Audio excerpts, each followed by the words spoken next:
క్రైస్తలో ఈరోజు దేవుని యొక్క వాగ్దానము యెహోషువ గ్రంథము 3వ అధ్యాయము 5వ వచనం.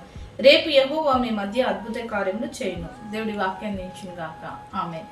అనండి ఆ రోజు ఇశ్రాయేల్ ప్రజలతో యెహోషువతో దేవుడు చెప్తున్నాడు. అక్కడ జరగబోతున్న యుద్ధం గురించి వారు భయపడుతున్నప్పుడు యెహోషువకి దేవుడు ధైర్యం చెప్తున్నాడు.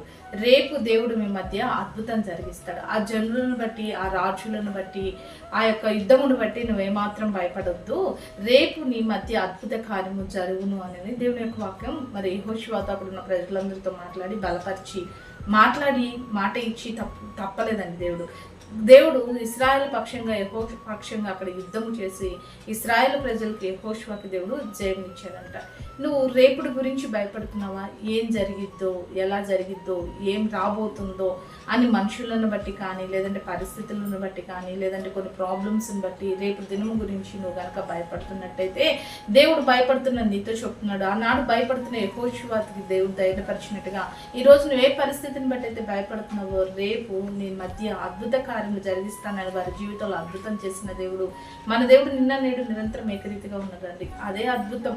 మరి యెహోషువకి ఇశ్రాయేల్ ప్రజలకు ఏదైతే విజయం ఇచ్చాడో నీ పక్షంగా కూడా రేపు అద్భుతం చేసి, రేపు అనే దినమున ఒక అద్భుతం చేసి దేవుడు నిన్ను కూడా కాపాడుతాడు, నిన్ను కూడా రక్షిస్తాడు, నీకు కూడా సహాయం చేస్తాడు.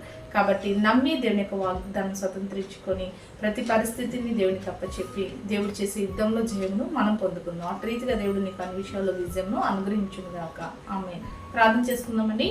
సకల ఆశీర్వాదాల కారణభూతుడమైన మా ప్రియ పరలోక తండ్రి, ఈ యొక్క ప్రార్థనలకు ఇస్తున్న ప్రతి బిడ్డని జ్ఞాపకం చేసుకోండి.